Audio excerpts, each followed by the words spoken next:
If you want to be a better writer, there are 3 things you need to do. Understand storytelling principles, see how other writers have applied those principles, and then use them in your own work. Here on the Story Nerd podcast, our goal is to demystify story theory. We'll help you with the first 2 steps so that you can get started with the third.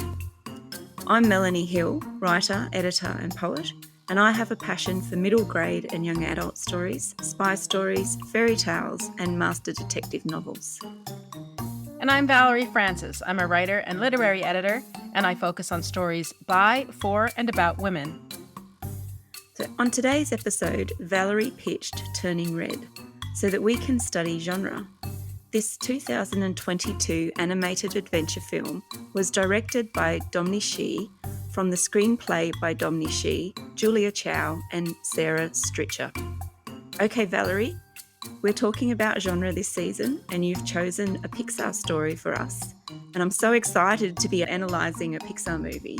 But can you tell us why you chose Turning Red? Yes, I sure can. A friend of mine, Mark Leslie Lefebvre, first told me about this movie. He asked if I had seen it, and I hadn't. I hadn't even heard of it at the time. He said, I would love for you guys to do that on the podcast. And within 24 hours, 2 other people completely unrelated to Mark also said, Valerie, I really want to know what you think about this movie. So here we are. Now, before I go any further, heads up, there's spoilers. This is like a blanket heads up for every podcast episode that we do. There's always going to be spoilers because we can't talk about the story without talking about the story. Okay. Melanie, I have to really stop making assumptions about the films I watch before I watch them. Because you know what they say about to assume what it does to you and me. One of the people who recommended this film to me simply said that it was a story about a girl who gets her period. And then they said, oh yeah, and it's set in Toronto, which for anyone in Canada, that is a really fun detail to see a Pixar movie set in Toronto, anywhere in Canada for that matter. So when I heard, that description, I thought, okay, well, this is a maturation story. And then I checked Disney's marketing, and it's also listed as a coming of age story. And coming of age is the same thing as a maturation story. And yes, 100% there are some terrific teenagey or preteen things. We get to see the regular teenage angst, but there's also some terrific detail that really sets this film in a specific time and in a specific place. For example, we get to see the CN Tower and the Sky Dome, which is now called the Rogers Center. That's where the concert takes place.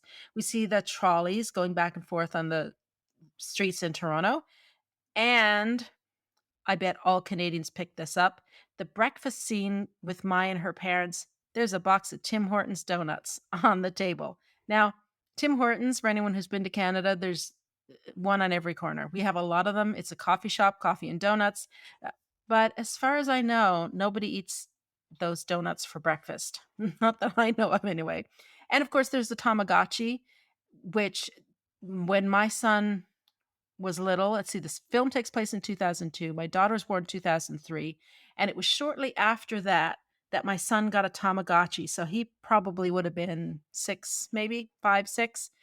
Too young to have it, but I remember everyone had Tamagotchis. And of course, Mai has one. And the clothes, the sneakers, I loved all those little details. Sooner or later, though, what every novelist will learn is that although we might aim for beautiful line writing, pretty sentences are not going to save a story that doesn't work at a structural level. And in the case of Turning Red, their obvious attention to these types of details I just picked out, while beautiful, that would be the equivalent to our beautiful line writing. And while I really appreciated them, they weren't enough to save the story that I don't think really works. Oh, I don't even want to say that out loud because I'm a huge fan of Pixar. And I really wanted this to be a home run, but I don't think it is. I was wondering as I was watching the movie, like, wait a minute, what's going on here? What is this panda about? I'm confused. And that confusion didn't really leave me. I feel the disagreement vibes coming through the airwaves from Melanie at me. I'm going to carry on unless she interrupts me. So, yes, I think this is a maturation story. However, it doesn't quite work. So, let's just dive into this genre a little closer and see So what we're working with here. Oh, Oh, here she comes. no, no, Okay. no, so I do just I agree with you in terms of some of the parts of the story, the mystical, magical parts, and a few other things. I do agree with you. And it was, in some ways, it reminded me a lot of Brave, in that you left going, what happened here and why is this happening? However, I went and had a look last night at the little short that they do, or the promo video with all the writers and the producers, and they talked about why they chose a red panda in that. And it became clear to me after watching it why they chose a red panda and what they were trying to do. However, if that doesn't come across in the movie, then I'm with you. I think there are some fails in there. So no, there's some parts I think there are some really excellent examples of some things in the movie that I'll talk about later. But I think, yes, there are some parts of it that it's not clear without explanation. So if it has to be explained or you have to go somewhere else to find it out, I think that's a bit of a fail too. Back to Oh, you. good. I thought we were going to come to blows. It's too early in the show for us to come to blows, Melanie. Yeah, I think it would have to be over something greater than turning red, I think. That's right. So I know what Melanie is going to say later. Let me just say now that yes, I agree with what she is about to say. So I kind of went in a slightly different direction so that we don't just repeat each other through the whole show. Alrighty. So to prepare this week, I looked at three main sources: the Story Grid, Save the Cat Writes a Novel, and a book that was recommended to me by Leslie Watts called 20 Master Plots and How to Build Them. Honestly, I thought I was going to be spoiled for choice when it came to information about the maturation plot. I really did. It is so prevalent, it's everywhere. But nope, I was wrong. I was wrong. I was not spoiled for choice.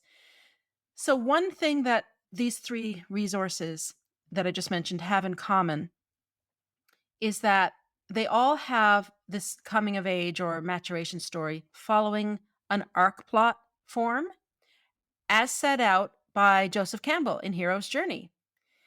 In fact, the hero's journey is a coming of age story form.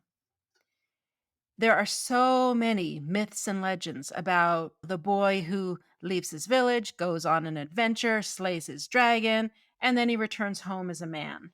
That's about as stereotypical maturation story as you're going to find.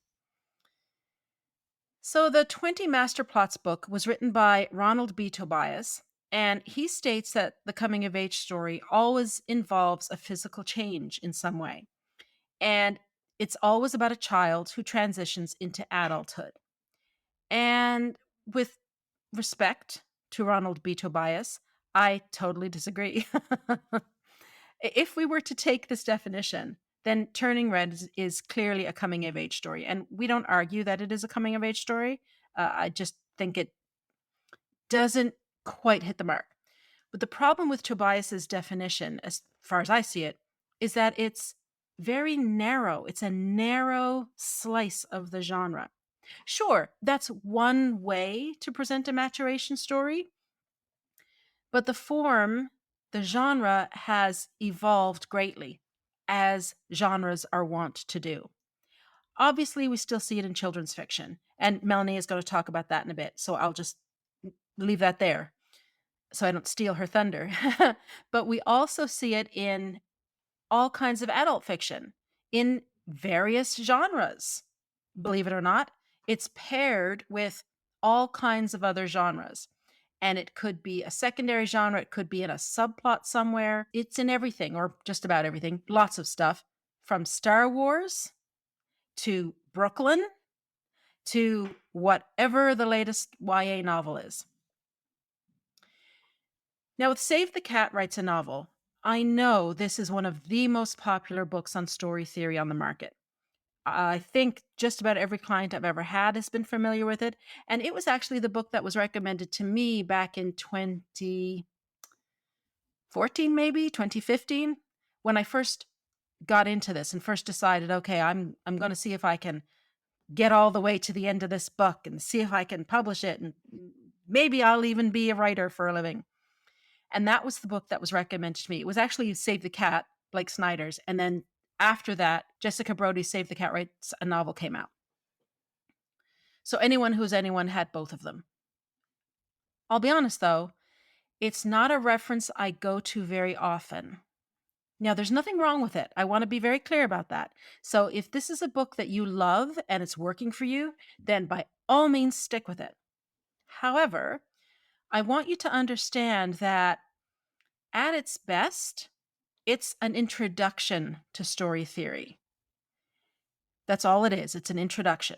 So, once you learn the concepts in either Brody's work or Snyder's, if you want your stories to continue to improve and you want your artistry and your mastery of story to continue to improve, you will have to go to other sources.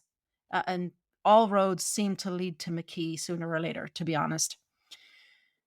So the beat sheet in Save the Cat is essentially an introduction to the phases of the hero's journey. Now, Brody's explanations are clear. They really are, and they're easy to understand. So I can totally see why so many writers gravitate to it. And I do agree with her comments about story having form, not formula. Since the book is so focused on the hero's journey, all of the plot types outlined in her book, they're all arc plot stories. Cast your mind back if you to the episode we did on 3 Billboards Outside Ebbing, Missouri. If you haven't heard it, I recommend you listen to that one as well, where we talked about arc plot, mini plot, and anti plot. So Save the Cat Writes a Novel is focused only on arc plot type stories. And that makes sense. I see why she did that, because most of these stories on the market, whether they're novels or films or TV shows, they're arc plot stories. Brody also makes the point, again, which I agree with, that maturation stories are not just for children's fiction. She writes, quote, "You don't have to be a teenager to have a little growing up to do." And that is so true. I agree with that. And that is something that, as writers, I think it's important for us to remember that. Brody also says that when it comes to maturation stories, there are 3 what she calls essential ingredients. So the first one is that the protagonist has to have a life problem.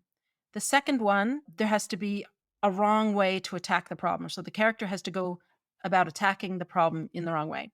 And 3, there needs to be a solution to the problem that involves acceptance of the hard truth the hero has been avoiding. Yeah, that is true. But you know what? That's true of all arc plot stories, regardless of the genre. This is why I say that Save the Cat and Save the Cat Writes a Novel, why they're introductory. They're introducing you to the concepts, which are solid concepts, but they don't explain that this relates to an arc plot story.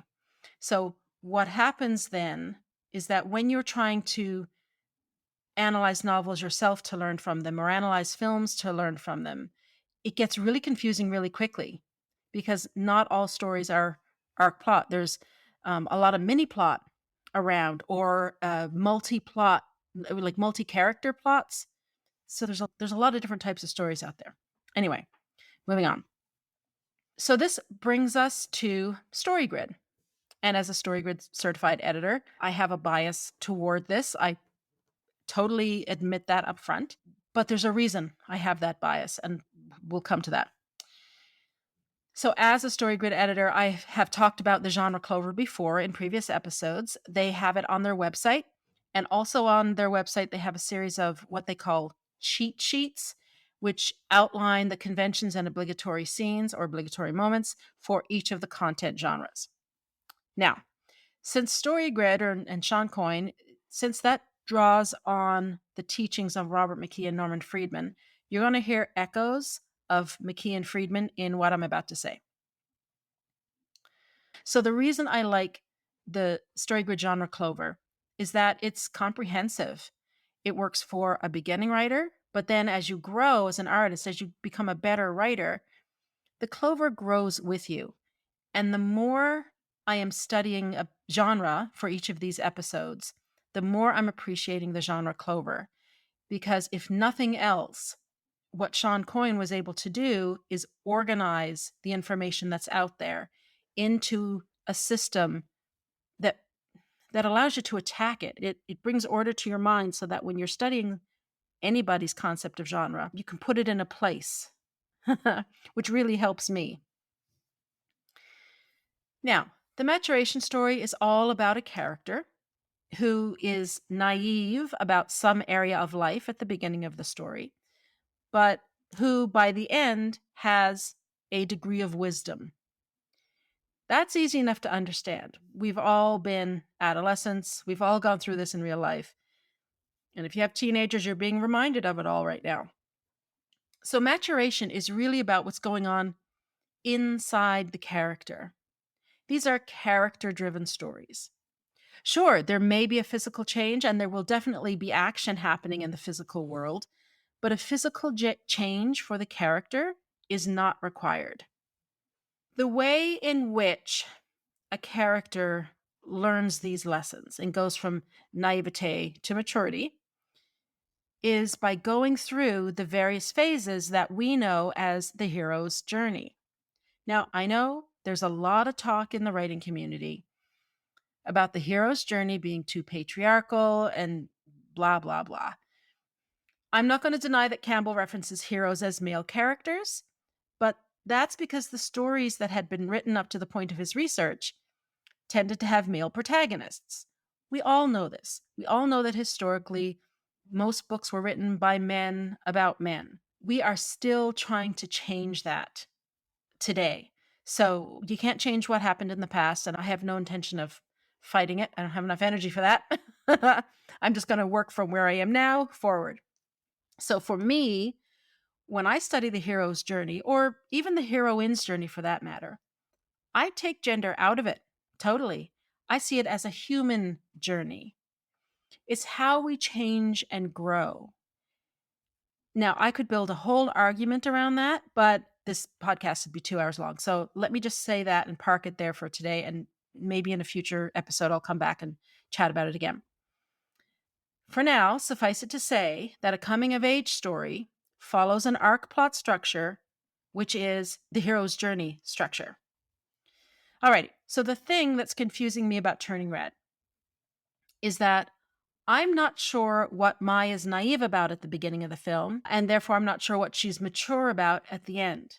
Yeah, she gets her period. That's a physical change. That's what Tobias was talking about. Yes, absolutely. There's all the expected teenage angst and antics, which are pretty funny. But what exactly is the red panda? Is it a metaphor for her period, which her mother calls the red peony? Is it a metaphor for cultural heritage? Or is it a metaphor for her shadow self? I think that none of these metaphors, no matter which area we're talking about, I don't think any of them quite work, yet it's touching on all of them.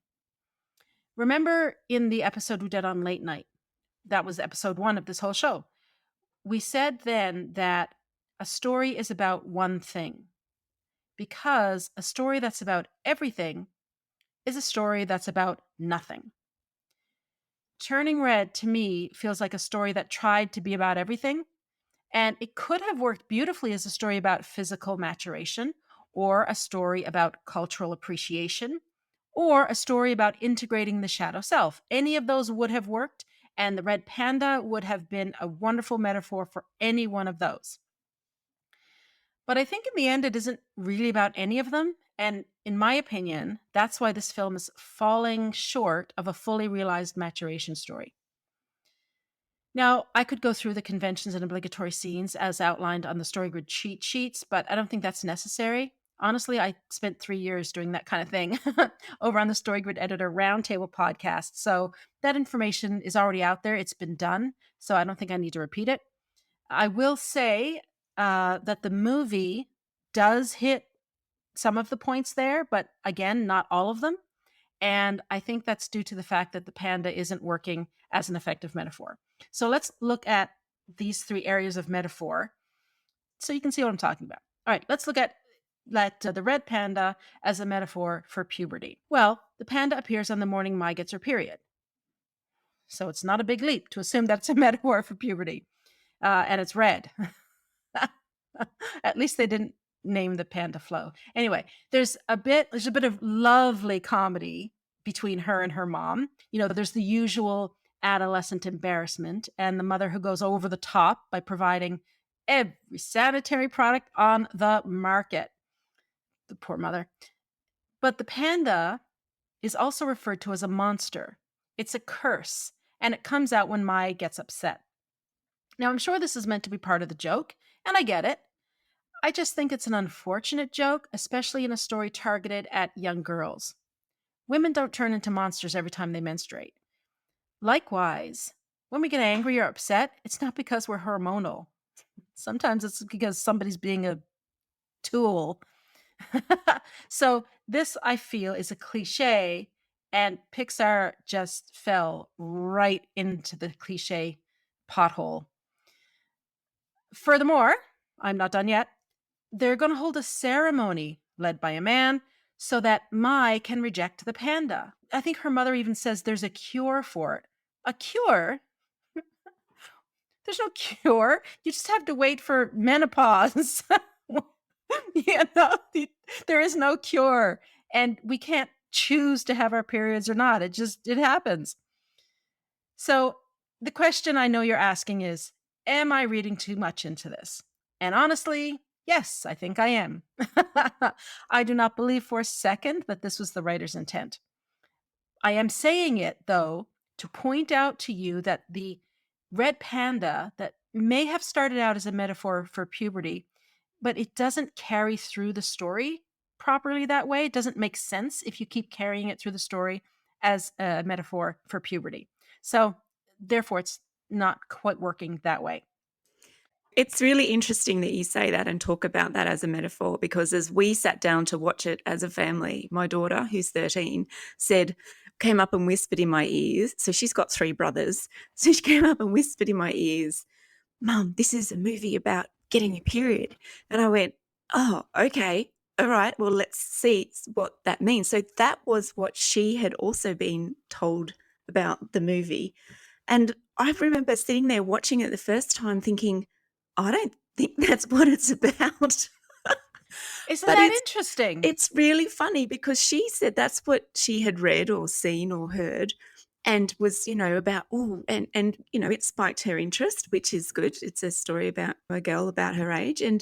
But I remember watching it and going, no, I don't think that's what it's about, because I'm going, but it's a panda that turns red and it's not in a cycle. And there were just things there that didn't mentally, as an older person, compared to her newness to all of this, I didn't see it. So it's interesting. I think that I was sort of bracing myself going, okay, this is going to be interesting. But as I watched it, I thought, oh no, I don't think that's what it was about.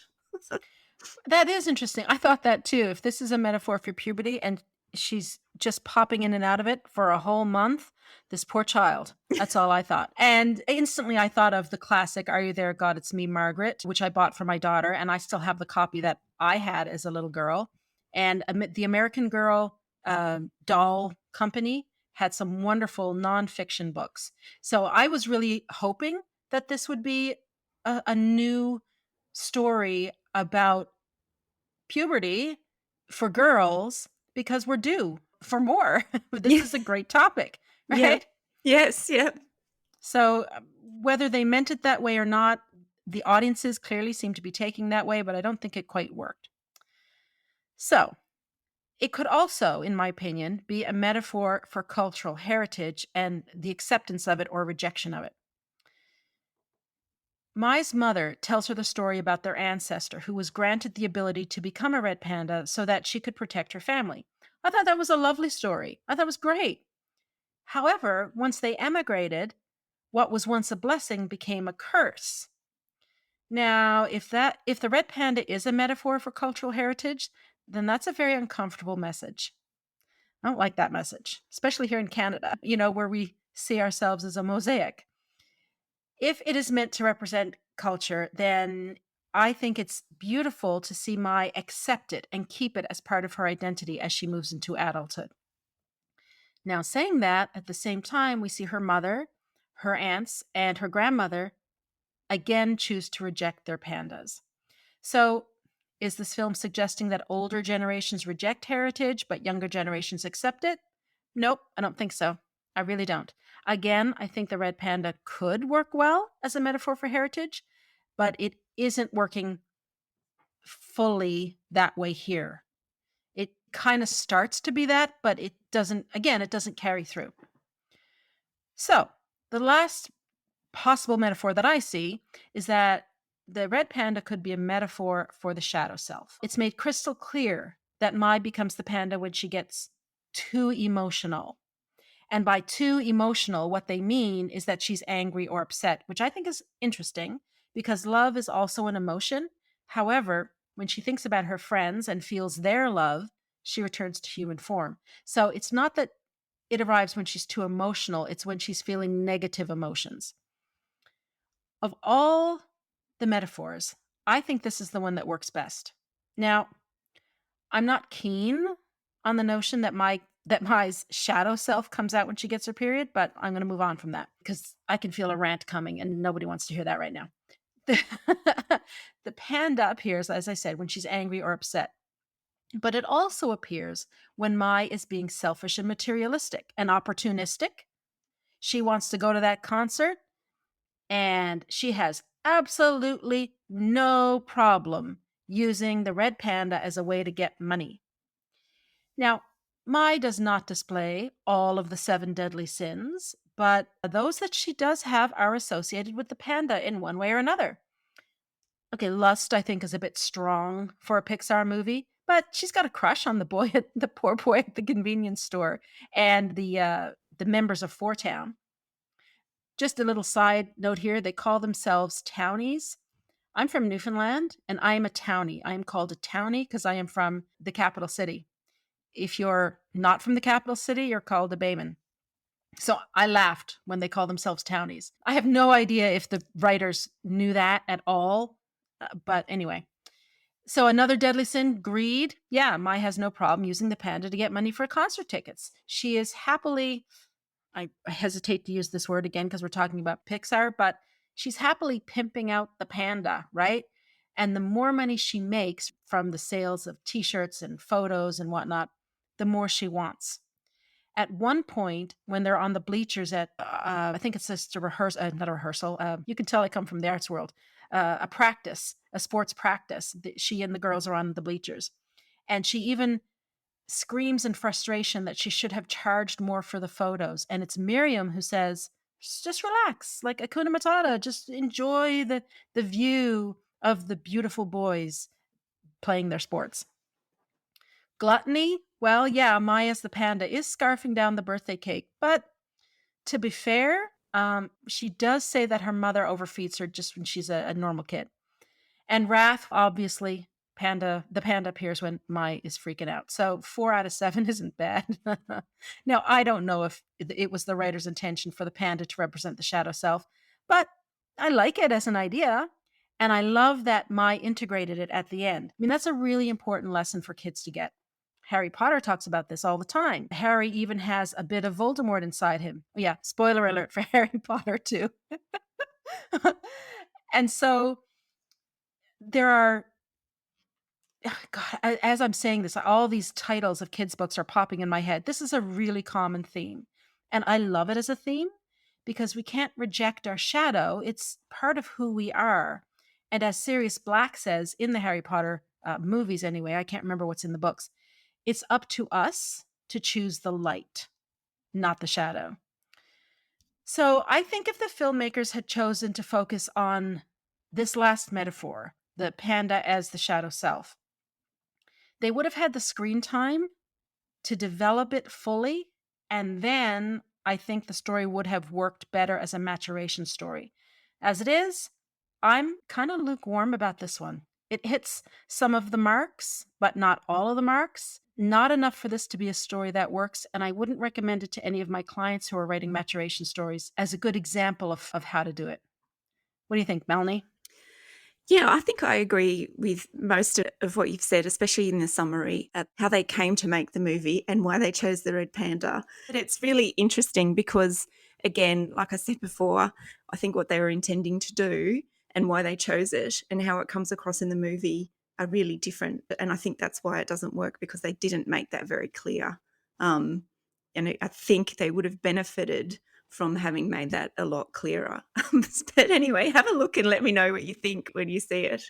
And I said before, like when I was watching it with my family, that yeah, there were parts of it, and I suppose I feel my way into stories. And I think when we talked in the first few episodes, that's something I use as a tool. So I feel my way into them and then think about that afterwards. And I definitely did feel that yeah, there were some really lovely elements, and the humor and other parts of the story really drew me into it, and I liked them. But I didn't walk away with going, that's the next best movie that Pixar have made. So I'm probably sitting in that lukewarm bath with you. I've taken a bit of a different approach because I wanted to really think about the beginning of the story, because I found the beginning of Turning Red really interesting, and also look at how does that set up the expectations or the premise as a writer. So how can you use different techniques or different tools that you get to write for a particular audience or tell a particular story?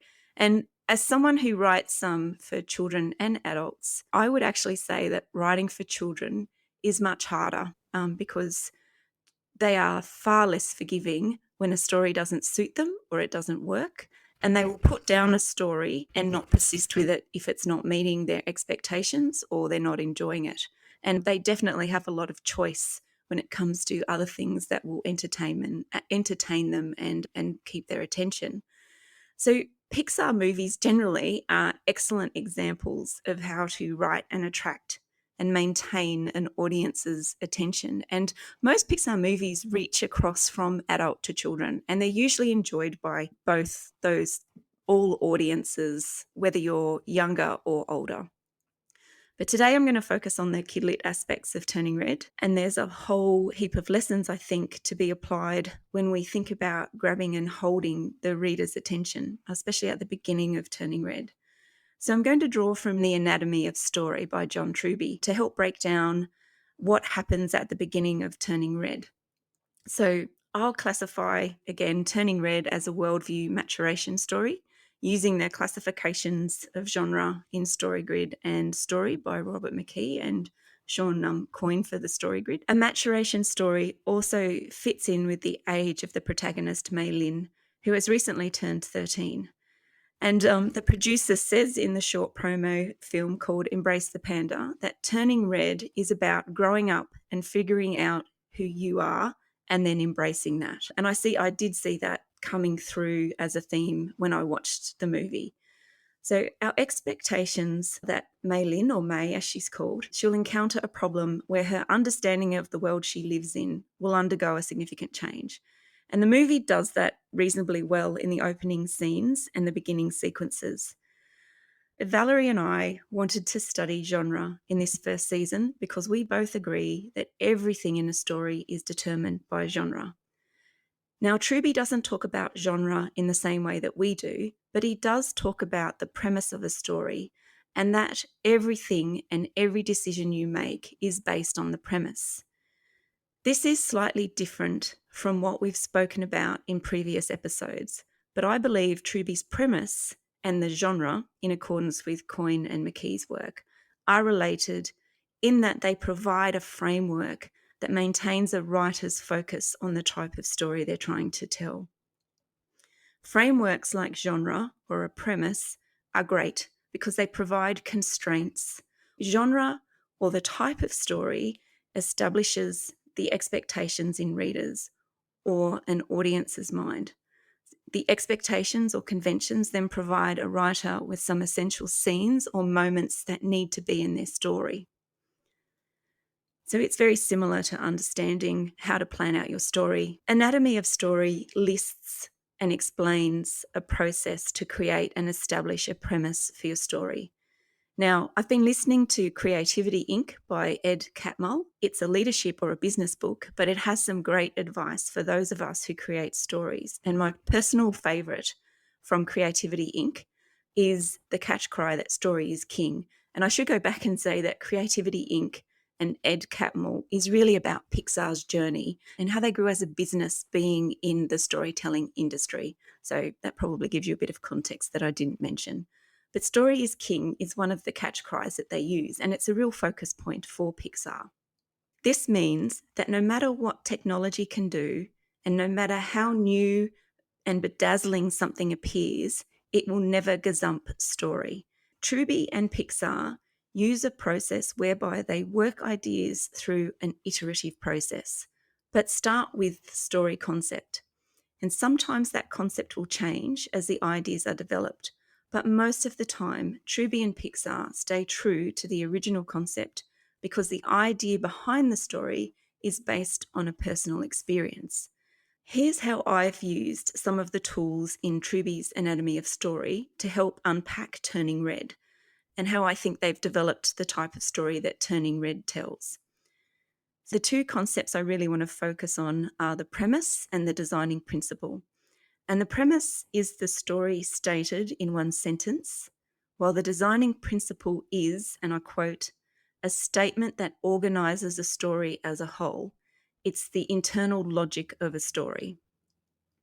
So my example for Turning Red, or the premise of Turning Red, could be a teenage girl has to choose either to accept the same path as her mother and grandmother or choose to be herself. Now, Truby says the premise is the one decision on which every other decision you make during the writing process is based. Character, plot, theme, symbols, it all comes out of this story idea. If we follow the progression of May through Turning Red, we can see how May's actions, her mother's actions, and May's friends all link back to this premise. So here are some points that I noticed in the opening scenes. So May is a good girl. She enjoys her mother's praise and favour. May's friends ask her to join them as they start to enjoy interests outside of family activities, and she doesn't go with them even though she'd like to. May finds herself daydreaming about a boy in the local shop, and her mother discovers her drawings. May hides her embarrassment and the truth from her mother, and the next day she wakes up as a giant panda. So they're just things that I think link back to that story premise or set up the rest of the story to develop how May is going to either choose between her true identity or to stay and make the same decisions as her mother has made. Now, the designing principle is a statement that organizes the story and includes some sort of internal logic so that all the parts of the story hang together, as I said before. And it's also the thing that makes the story original. So the designing principle for Turning Red could be force the teenage girl to change into a giant red panda so she can't hide who she is from her family and friends. Now, it's not easy trying to contain a story idea into a simple sentence. It's also a bit easier to do this when analysing someone else's finished story. So, if my proposed premise and designing principle were similar to the ones that guided the development of Turning Red, then we can see how they constrained the story, but also how they helped keep it on track. So if I refer back to our first episode, the story is about one thing. And this is a way to keep your eye on the ball of the one thing that your story is about. As I listen to the Creativity Inc. book, this is what the story creators at Pixar do. And this process can take them 3 to 5 years. So I just also want to make a comment on the stereotypes because I think it's really interesting to think about how the stereotype of tiger mums comes out in Turning Red. So they're of Asian descent, and I think that's really important. So it is part of their story to tell. And while I'm not of Asian descent, I really can relate to May's situation. I was always the good girl, and my mum and her sisters have been huge influences in my life. The idea of letting my parents down when I was a teenager would send me into conniptions, and it still impacts me today.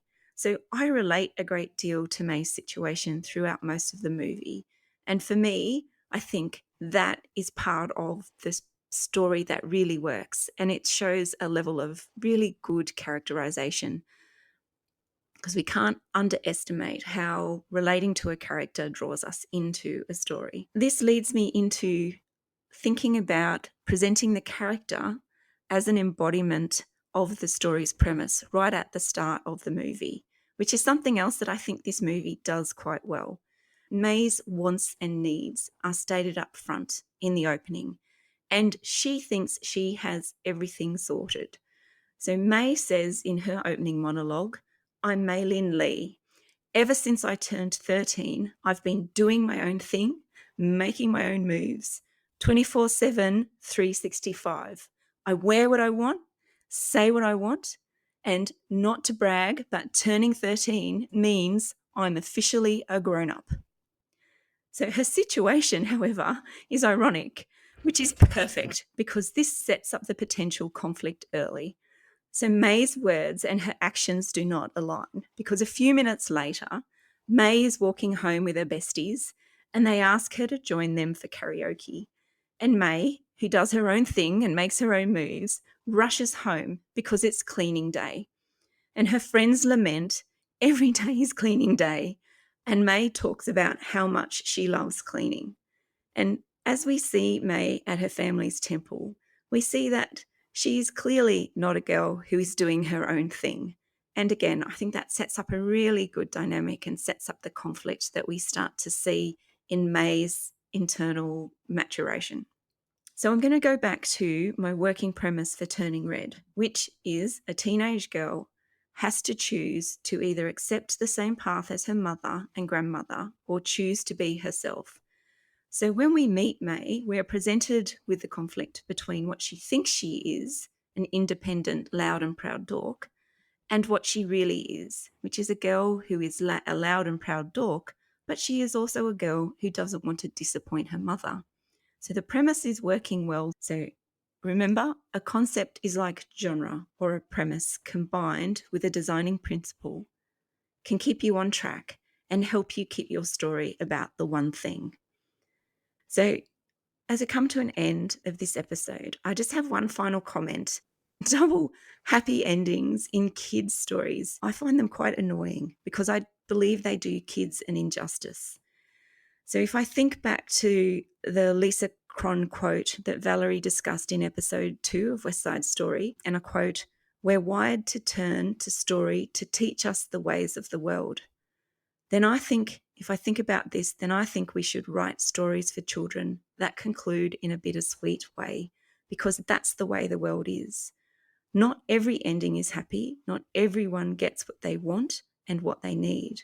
And if stories teach us the way of the world and offer a simulation for our brains to learn how to deal with scenarios we have yet to experience, then stories are an opportunity for kids to experience loss and disappointment, and also maybe an instructional tool on how to build resilience. Now, I'm not saying that a bad ending is what's needed, but I am advocating for bittersweetness, where the protagonist may not always get what they want, but they may get what they need. And I see in Turning Red, May gets what she wants, which is to keep her mother's acceptance, and what she needs, which is to accept who she really is. Now, everything comes together for May. However, as the mum of 4 kids, 3 of which are teenagers, this is not my experience. Okay, today's action step isn't about genre at all, actually, even though I know it's the theme for this season. It's about metaphors. I want you to think about your work in progress and consider whether a repeating metaphor might help you tell your story better. If not, don't worry about it. Your story can work just fine without metaphors. But if you do choose to use metaphors, be really clear about them and use them intentionally. That wraps it up for this week. Join us again next week when we discuss Being the Ricardos. To support the show, Please leave us a rating and review and tell your writer friends about us. For even more information about putting story theory into practice, subscribe to Valerie's Inner Circle by visiting valeriefrancis.ca/inner circle and follow her on Twitter and Instagram at Valerie_Francis. If you'd like to find more out about me, please visit melaniehill.com.au or visit me on Facebook under Melanie Hill Author. And remember, story theory doesn't have to be difficult. It's a tool to help you write more, not less. So take it one step at a time, and have fun.